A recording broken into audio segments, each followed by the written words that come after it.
రక్తహీనతతో బాధపడుతున్నారు. వ్యాధి బారిన పడిన పిల్లలు, గర్భిణీలు సకాలంలో చికిత్స అందక ప్రాణాలు కోల్పోతున్నారు. గిరిజనులను మింగేస్తున్న రక్తహీనత రాకాసిపై ప్రత్యేక కథనం. ఆదిలాబాద్ జిల్లా ఏజెన్సీ గ్రామాల్లో వర్షాకాలం వచ్చిందంటే చాలు గిరిజనులు అనేక రోగాల బారిన పడుతున్నారు. రక్తహీనతతో అనేక ఇబ్బందులు పడుతున్నారు. సరైన పోషకాహారం తీసుకోకపోవడం వల్ల, ప్రోటీన్ లోపంతో హిమోగ్లోబిన్ తగ్గడం వల్ల వీరికి రోగాలు తొందరగా సోకుతున్నాయి. రక్తహీనతతో చిన్నపిల్లలు బరువు తక్కువగా పట్టడం వల్ల తల్లిదండ్రులు అనేక ఇబ్బందులు పడుతున్నారు. ఆదిలాబాద్ జిల్లాలోని ఏజెన్సీలోని 37 మండలాల్లోని ప్రజలు రక్తహీనతతో ఇప్పటికే బాధపడుతున్నారు.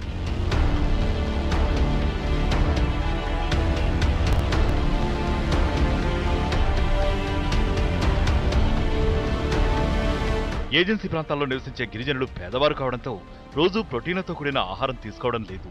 విటమిన్ లేని ఆహారం తీసుకోవడం వల్ల రక్తహీనత బారిన పడుతున్నారు. గతంలో కడుపేద గిరిజనులను గుర్తించి ప్రభుత్వం వారికి నిత్యావసర సరుకులు పంపిణీ చేసేది. ప్రభుత్వం ఐసీడీఎన్ బలోపేతం చేసేందుకు ఐసీడీఎన్ ద్వారా సరుకులు పంపిణీ చేయాలని నిర్ణయించారు. ఐసీడీఎన్ గిరిజనులకు సరైన పోషకాహారాన్ని ఇవ్వడం లేదు.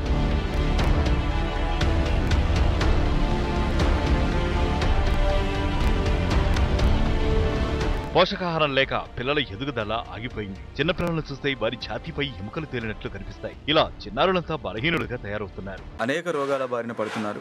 వాళ్ళ రెసిస్టెన్స్ పవర్, రోగ నిరోధక శక్తి తగ్గిపోవడమే ప్రధాన కారణం అవుతూ ఉంది. ఇప్పటికీ 100లో దాదాపు 80% మంది ప్రజలు రక్తహీనతకు గురవుతున్నారు.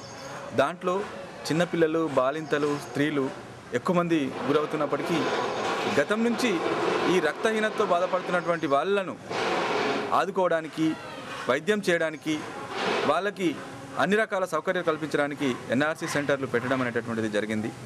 అవి నడవకపోవడం వల్ల, సరైనటువంటి పోషక ఆహారం లేకపోవడం వల్ల ఈరోజు రక్తహీనతకు గురై అంటే బాలింతలు, చిన్నపిల్లలు మరణాలు సంభవిస్తున్నటువంటి పరిస్థితి గతం నుంచి నెలకొంటూ ఉంది.